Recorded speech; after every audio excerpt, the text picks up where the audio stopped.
1. Apa yang dimaksud dengan kebijakan di bidang standarisasi? A. Aturan pemerintah terkait proses sertifikasi. B. Proses menetapkan aturan dan pedoman standar. C. Upaya perusahaan memenuhi standar internasional. D. Strategi meningkatkan kualitas produk lokal. E. Prosedur pengujian produk untuk ekspor.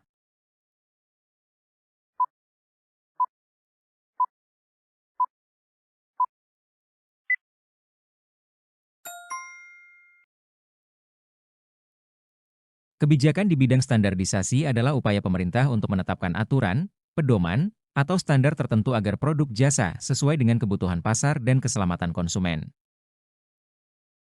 2. Salah satu tujuan kebijakan standarisasi adalah A. Mengurangi ekspor barang berkualitas rendah. B. Meningkatkan daya saing produk dalam negeri. C. Mengutamakan produk lokal di pasar global. D. Memonopoli standar produk nasional. E. Mengurangi pengaruh perusahaan multinasional.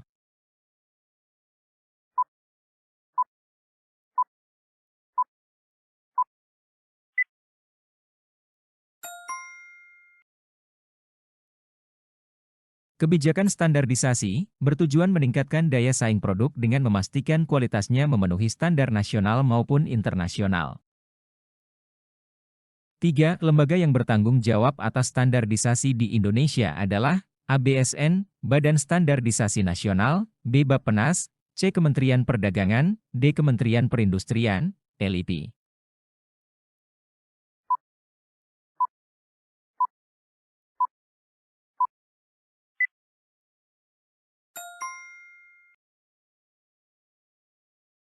Badan Standarisasi Nasional, BSN, adalah lembaga yang berwenang dalam menetapkan kebijakan standarisasi dan penilaian kesesuaian di Indonesia.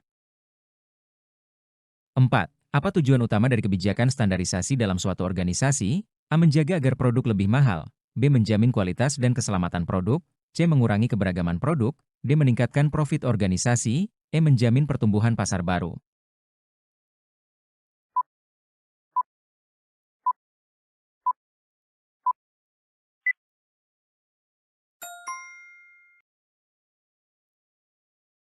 Tujuan utama kebijakan standarisasi adalah untuk menjamin kualitas dan keselamatan produk agar dapat diterima di pasar dan mematuhi ketentuan yang berlaku.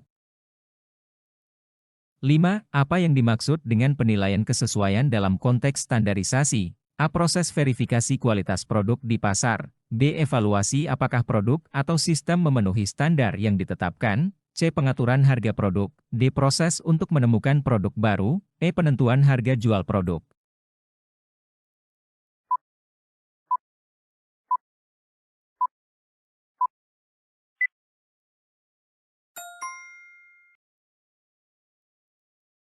Penilaian kesesuaian adalah evaluasi apakah produk atau sistem memenuhi standar yang ditetapkan untuk memastikan kualitas dan kepatuhan terhadap regulasi yang ada.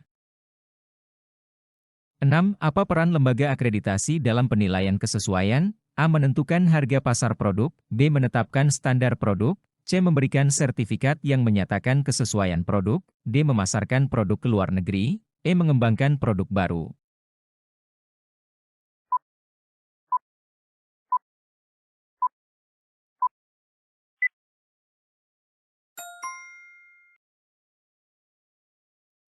Lembaga akreditasi berperan untuk memberikan sertifikat yang menyatakan kesesuaian produk dengan standar yang ditetapkan oleh pihak berwenang.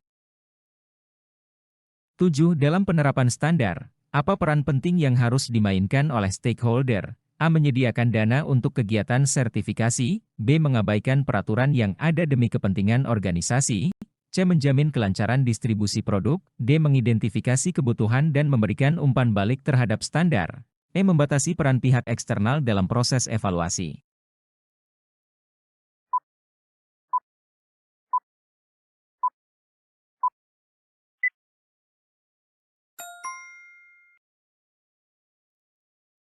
Stakeholder memiliki peran penting dalam mengidentifikasi kebutuhan, memberikan umpan balik, serta membantu penerapan dan evaluasi terhadap standar yang diterapkan.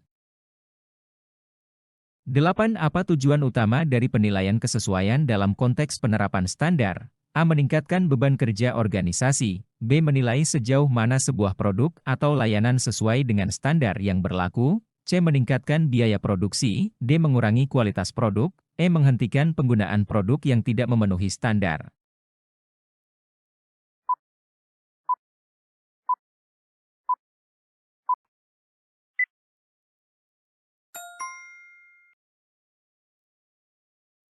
Tujuan utama penilaian kesesuaian adalah untuk memastikan bahwa produk atau layanan memenuhi standar yang telah ditentukan. 9. Apa yang dimaksud dengan kesesuaian? Di dalam penerapan SNI, A. Proses mendapatkan keuntungan lebih besar. B. Proses yang mengikuti seluruh standar yang ditetapkan. C. Proses mengurangi biaya produksi. D. Proses meningkatkan harga jual produk. E. Proses pengurangan tenaga kerja.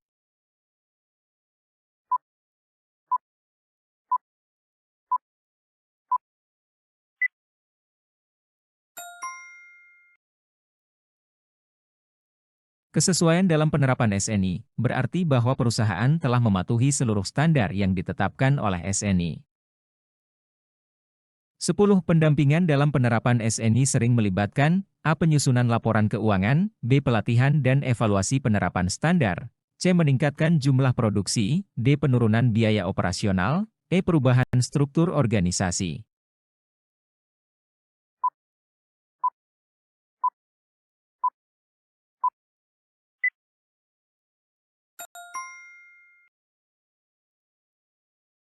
Pendampingan seringkali melibatkan pelatihan dan evaluasi untuk memastikan bahwa perusahaan benar-benar mengikuti SNI dengan efektif.